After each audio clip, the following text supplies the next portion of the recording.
Hey y'all, welcome back. My last Dragonwilds closed alpha video got a lot of comments, so I thought we would dispel some of the top myths about the game. If you haven't seen that video, check the link above. We're only 4 days away from the big Dragonwilds reveal live stream, so make sure to subscribe. We'll be doing a live watch and react on this YouTube channel. Let's get into it.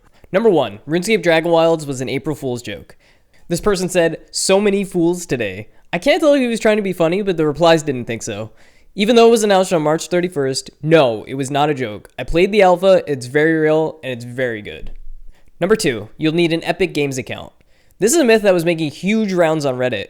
Flat out, no, you will not need an Epic Games account. I didn't need anything beyond Steam to play the alpha. There were rumors, but the official responses made it clear. No Epic launcher, no account nonsense. The confusion came from Dragonwilds using Epic Online services in the game code. They used it because this opens cross-play support in the future between console and PC players.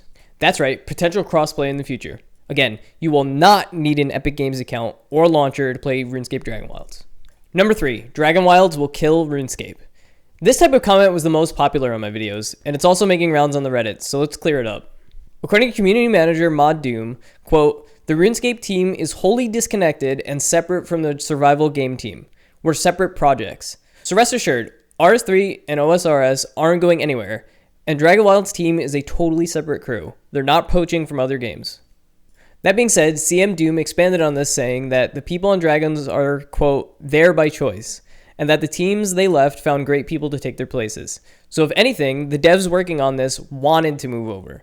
So no, Dragonwilds isn't draining resources. Even better, the great minds from the other games are now giving their inputs to Dragonwilds. Number 4, you need to pay for a server or be forced into multiplayer. There were a lot of comments worried about how people would handle the servers for Dragonwilds. But there's no need to worry. Like this comment says, in the alpha, you could create your own server that people could join or run it solo. If you ever hosted a game in something like Valheim or Minecraft, it's basically the same deal. Even some recent games like Repo or Schedule 1, it's the same style. You could join others via your Steam friend list, or view the server browser in-game. Servers can be both public and private, so you can play with friends or join public servers. But let's be real, at least us old school RuneScape players don't have any friends. Iron Men stand alone. So what if you want to play alone? You can. The game is totally soloable. It's balanced well enough to feel rewarding alone, and if you bring your friends, it naturally gets easier. But no one's forcing you to team up. Number 5, you need a beast of a computer to run Dragonwilds. This one came up a lot in the comments. We all know that you can run RuneScape 3 or old school RuneScape on a toaster, but Dragonwilds will be on Unreal Engine 5. We now know the minimum requirements needed for Dragonwilds from the Steam page, but according to a PC Gamer article, these requirements are actually quite low for Unreal games. As they say, quote, "Compared to demanding games, Dragonwilds is a breath of fresh air. Jagex has done a great job optimizing it, and the game looks beautiful while performing well." So no, you don't need a beast computer. For an Unreal Engine game, it runs surprisingly well. I was actually curious and compared the min and max specs to computers listed on Best Buy. I found that you can run Dragonwilds close to max specs on a mid-tier PC from Best Buy for under $800. And that's for close to max specs, so you can expect to run it on less. In fact, the computer you already have may just work for Dragonwilds. Even Starforge's cheapest $1,000 build is way over the minimum required spec for Dragonwilds. Links to both PCs are in the description, and no, there's no affiliate links. I'm not big enough for those, and there are cheaper options out there. So unless your computer is actually held together by duct tape, you'll probably be fine to play Dragonwilds. Number 6, there won't be skills in Dragonwilds. This one is totally wrong. In fact, it's the opposite. Skills and skill magic unlocks are critical to the core of Dragonwilds. Let's take a look at a comment where another alpha player leaked some things about skills. You'll find construction is a rabbit hole in itself where you can build some crazy cool houses. You'll find yourself going, "Oh crap, this is what my character does in RuneScape," but the animations are different. Think similar to Elder Scrolls. It's literally like Elder Scrolls but RuneScape with the NPCs and skills you love plus more. So yes, there will be a lot of your familiar skills, but they're not the main focus. This isn't a long grind like old school RuneScape or RuneScape 3. So like Elder Scrolls, the skills are there to support your adventure, not define it. That being said, myth number 7, skilling is going to be just as slow as RuneScape. This one's half true. Skills exist, but they're streamlined. You're not grinding 100 hours chopping trees.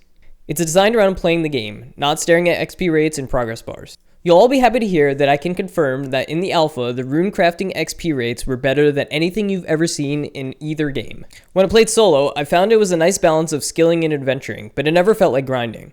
When I played multiplayer, I found that I focused even less on leveling skills.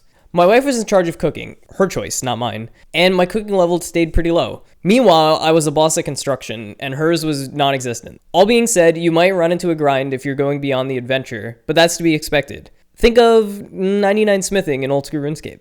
Alright, number 8. It won't be on consoles. This one is complicated. I'll get the consoles in a second, but there's already exciting news. This Steam poster says, quote, they played alpha on the Steam Deck and it seemed to run fine, but they didn't do a full playthrough. I will say that during the alpha, even under some crazy load situations, I didn't run into any issues with lag, so that's encouraging. As for consoles, this commenter pointed out that the Dragonwilds team is hoping to get there next year at the earliest. So not at launch, but it's on the radar as confirmed by Dragonwilds CM Mod Doom. And as we saw with the Epic Games backend being used, they're already developing with cross-platform support in mind. Anyways, y'all, that's all the big myths I've seen. Dragonwilds is shaping up to be something crazy, and we're only 4 days away. Subscribe and notify if you're watching the live stream with me this Tuesday, and follow on Twitch for Dragonwilds, RuneScape, and game development content. Until next time. Coded in Unity, blood, sweat, and tears. Arnold Snail, indie budget powerhouse here. $1,000,000, no, just pixel and pain. There's magic, destruction remains. Friendship, loss, sweet, sweet revenge. Armor-lit snail, corporate pain never ends. Pixel art's kinda rad, but that won't stop him. Twitch, Giga Chad.